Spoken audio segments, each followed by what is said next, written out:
전쟁이 시작된 지 78번째 날 아침, USS 곤잘레스가 MV 아드리아틱 스타의 잔해가 있던 자리에 도착했다. MV 아드리아틱 스타는 철광석을 싣고 항해하던 몰타 국적 벌크선으로 승조원 21명이 타고 있었다. 전날 밤 호르무즈 해협 북부 항로에서 이란의 드론 보트에 피격되었다. 드론 보트는 기관실을 직격했다. 폭발로 연료 탱크가 파열되었다. 그 뒤를 이은 화재는 이란 해안선에서도 육안으로 확인될 만큼 거셌다. MV 아드리아틱 스타는 14분 만에 침몰했다. 천천히가 아니었다. 완전한 대피를 위한 시간도 없었다. 기관실 폭발에서 선체가 수직으로 기울어 잠기기까지 딱 14분이었다. 전날 밤 피격 당시 승선에 있던 21명 중 11명이 구명 뗏목에 올라탔다. 10명은 그러지 못했다. 그 아침 USS 곤잘레스가 아드리아틱 스타의 EPIRB 비콘이 마지막으로 송신한 위치에 도착했을 때 생존자 11명은 이미 8시간 30분째 물속에 있었다. 구명 뗏목은 그곳에 있었다. 승조원 4명이 뗏목 안에 있었다. 7명은 그 주변 물속에 있었다. 저천증과 노출, 5월의 밤 호르무즈 해협에서 8시간 30분. 코맨더 엘레나 박은 생존자 11명을 열영상 디스플레이로 확인하는 동시에 수상 레이더에서 구명 뗏목을 포착했다. 그리고 또 다른 것도 있었다. 게슘 섬을 출발해 방위각 271 방향으로 55노트로 달려오고 있는 이란 혁명수비대 고속 공격정 19척이었다. 현재 속도를 기준으로 아드리아틱 스타의 위치까지 13분 거리였다. 그리고 방위각 031 방향, 고도 600피트, 속도 480노트로 냉각 상태를 유지하며 접근 중인 F-14 열 접촉 2개가 조금 전 나타나 있었다. 박은 아까부터 이 모든 것을 동시에 지켜보고 있었다. 구명 뗏목과 생존자 11명, 고속 공격정 19척, F-14 열 접촉 2개를 13분째 동시에 주시해왔다. 교전 솔루션은 F-14 접촉이 처음 나타난 순간부터 구축하고 있었다. 구조 타임라인은 곤잘레스가 현장에 도착한 순간부터 계산하고 있었다. 숫자가 맞지 않았다. 구조보트 2척을 동시에 투입해 생존자 11명을 물 밖으로 끌어내 USS 곤잘레스에 승선시키는 데는 최소 18분이 필요했다. 고속 공격정은 13분 안에 도착한다. F-14는 약 8분 후 레이더를 켤 것이다. 생존자를 구조하면서 동시에 교전을 수행할 수는 없었다. 생존자 구조에는 USS 곤잘레스를 정지시키고 구조 보트를 투입하는 과정이 필요하기 때문이다. 그리고 전투 교전 중에 구축함을 정지시키는 것은 구축함 함장이 할 수 있는 행동 가운데 단연 가장 위험한 것이었다. 박은 켈러웨이 소장에게 회선을 집었다. 소장님, MV 아드리아틱 스타 생존자 위치 확인했습니다. 생존자 11명, 뗏목 안에 4명, 수중에 7명입니다. 게슘 선발 고속 공격정 19척 13분 거리에 있고 F-14 열 접촉 2개, 방위각 031 8분 후 레이더 활성화 예상됩니다. 11명을 물에서 끌어내는 동시에 전투 교전을 수행하는 것은 불가능합니다.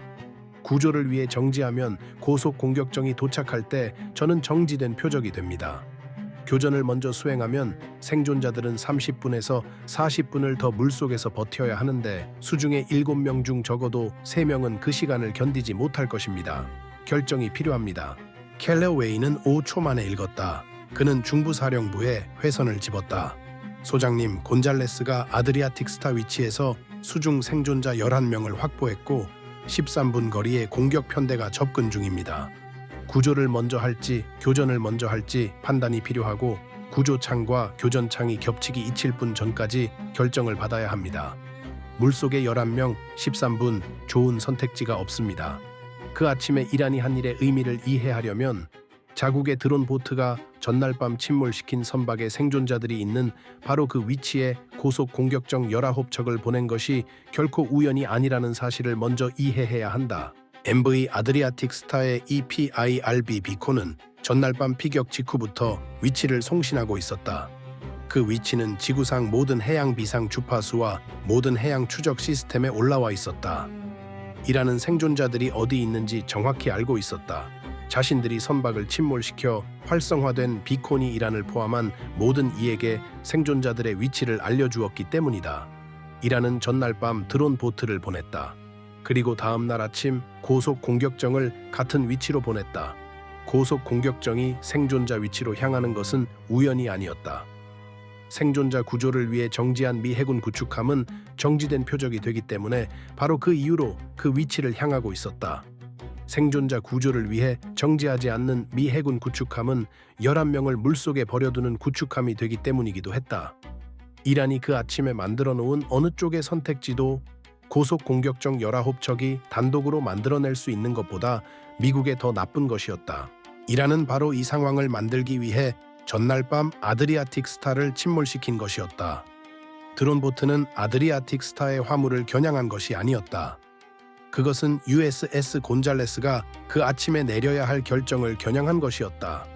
교전 창과 구조 창이 겹치는 바로 그 순간의 결정을 박은 생존자 위치와 고속 공격정 접촉, F-14 접촉을 동시에 확인한 순간 이것을 이해했다.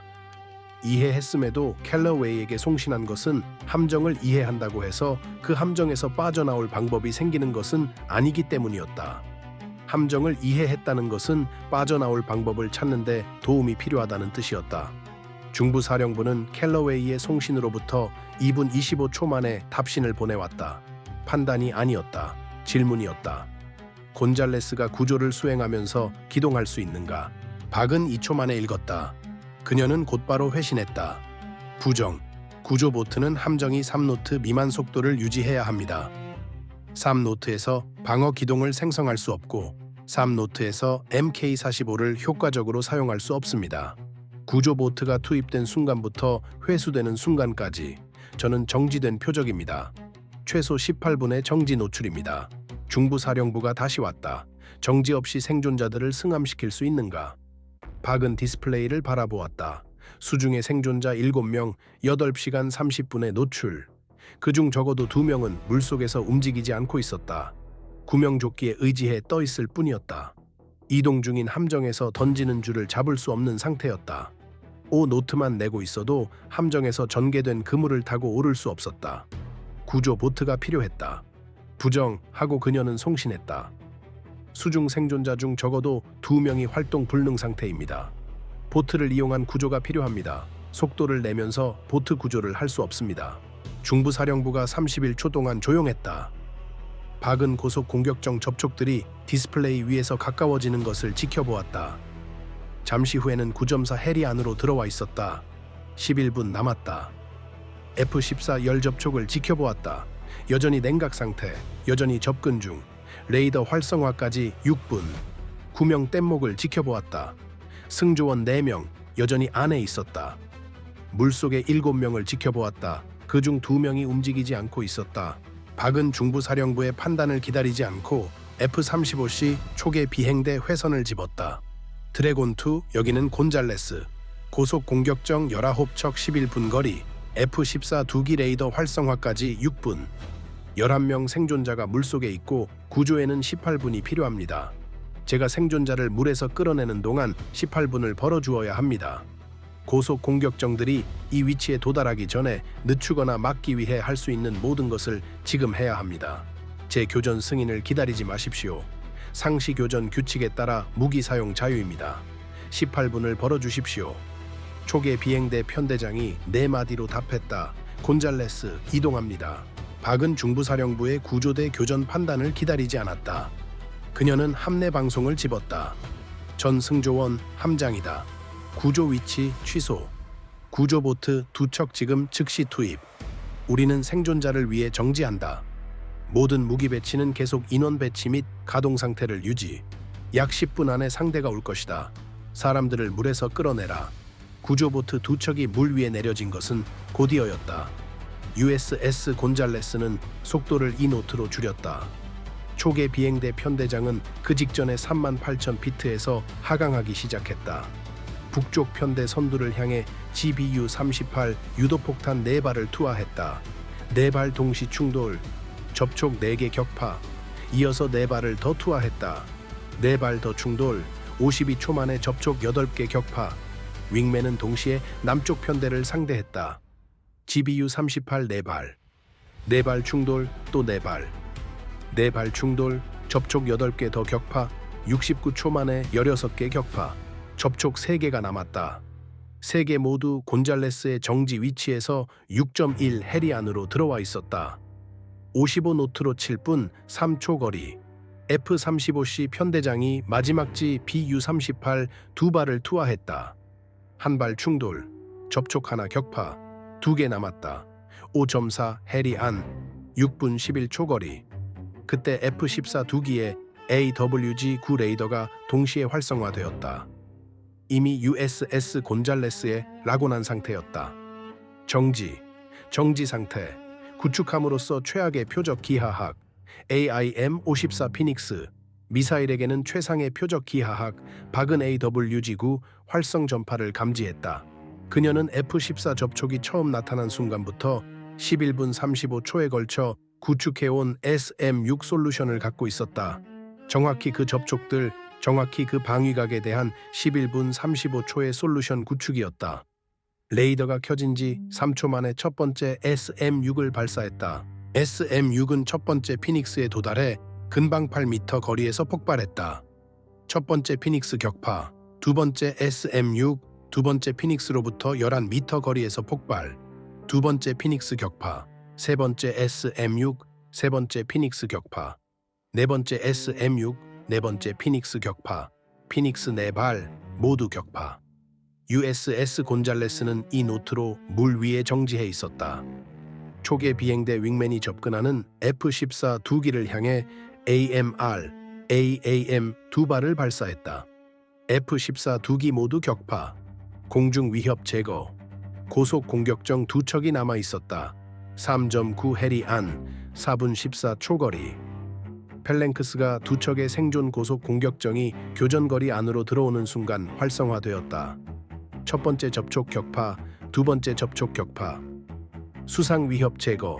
USS 곤잘레스 옆 물속에서 첫 번째 구조 보트가 구명 뗏목에 닿았다. 승조원 4명. 4명 모두 살아 있었다. 4명 모두 의식이 있었다. 보트가 옆에 붙었다. 두 번째 구조 보트가 수중의 첫 번째 생존자에게 도달했다. 에두아르도 산토스라는 이름의 필리핀 국적 일반 선원이었다.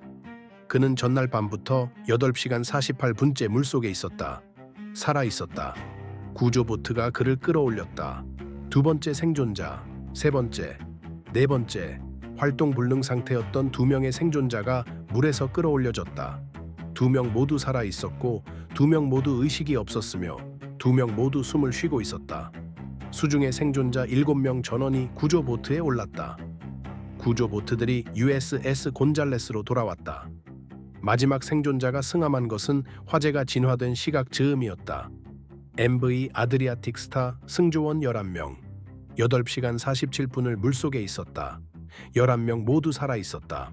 박은 켈러웨이에게 송신했다. 소장님, 생존자 11명 전원 승함, 사상자 없음. 뗏목에서 4명, 수중에서 7명, 활동 불능 2명 포함. 11명 모두 생존, 교전 완료. 피닉스 미사일 4발 격파, F-14 2기 격파, 고속 공격정 19척 초계 비행대에 의해 제거, 곤잘레스 작전 가능 상태 유지. 켈레웨이는 6초간 읽었다. 다시 한번 읽었다. 박에게 회선을 집었다. 코맨더 박, 귀관은 중부사령부가 구조대 교전 여부를 판단하기 전에 구조보트를 투입했다. 박은 디스플레이를 바라보았다.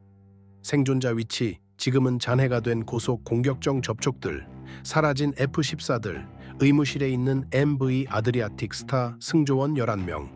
그렇습니다, 소장님. 귀관은 공격편대가 13분 거리에 있는 상태에서 함정을 정지시켰다. 그렇습니다, 소장님. 귀관은 중부사령부 판단 이전에 초계 비행대에 송신했다. 그렇습니다, 소장님. 그녀는 더 이상 아무 말도 하지 않았다. 이유는 의무실 안에 있었다. 켈러웨이는 7초간 디스플레이를 바라보았다. 그러고는 중부사령부 회선을 집었다. 소장님, 생존자 전원 구조 완료. 곤잘레스 작전 가능. 교전 완료. 이라는 어젯밤 그 선박을 침몰시켜 오늘 아침 곤잘레스가 직면하게 될 결정을 만들어냈습니다. 그들은 우리가 물속의 사람들과 접근하는 공격 사이에서 하나를 선택할 것이라 기대했습니다. 우리는 둘 다 선택했습니다. 그는 회선을 내려놓았다. 그가 생각하고 있는 것은 말하지 않았다. 그가 생각하고 있는 것은 둘 다 선택하는 것이 전투 교전 중 구축함을 정지시키는 것과 정지 상태에서 피닉스 미사일 4발을 격파하는 것을 동시에 필요로 했다는 사실이었다. 그리고 둘 다 성공적으로 선택하는 것과 둘 다 선택하다 파국을 맞는 것 사이의 차이는 박이 물속의 11명 주변에 이란이 구축해 놓은 것을 이해한 순간부터 시작한 11분 35초의 SM-6 솔루션 구축이었다는 사실이었다. 그 이후 USS 곤잘레스의 의무실에서 에두아르도 산토스는 열담요에 감싸인 채 뜨거운 차를 마시고 있었다. 그는 전날 밤부터 물속에 있었다. 고속 공격정 19척도, 피닉스 미사일 4발도, F-14 토마켓 2기도, 마지막 접촉이 제거된 것과 구조보트가 돌아온 것 사이에 4분 14초도 알지 못했다. 그는 자신이 살아있다는 것을 알았다. 자신을 물에서 끌어내기 위해 정지한 함정이 여전히 떠 있다는 것을 알았다. 그는 의무관에게 자신들을 구하러 온 구축함의 이름을 물었다. 의무관이 알려주었다. 그는 고개를 끄덕였다. 그러고는 한동안 아무 말도 하지 않았다. 이란은 어제 밤 아드리아틱 스타를 침몰시켜 오늘 아침 불가능한 선택을 만들어냈다. 물속의 사람들과 함정 사이의 선택을. 박은 둘 다 선택했다. 11명의 생존자는 의무실에 있다. USS 곤잘레스는 작전 가능 상태다. 불가능한 선택은 11분 35초의 사전 구축 SM-6 솔루션과 18분 69초를 벌어준 초계 비행대의 대가를 치렀다. 이란은 그 선택이 불가능할 것이라 기대했다. 실제로 불가능했다. 박은 그럼에도 선택했다.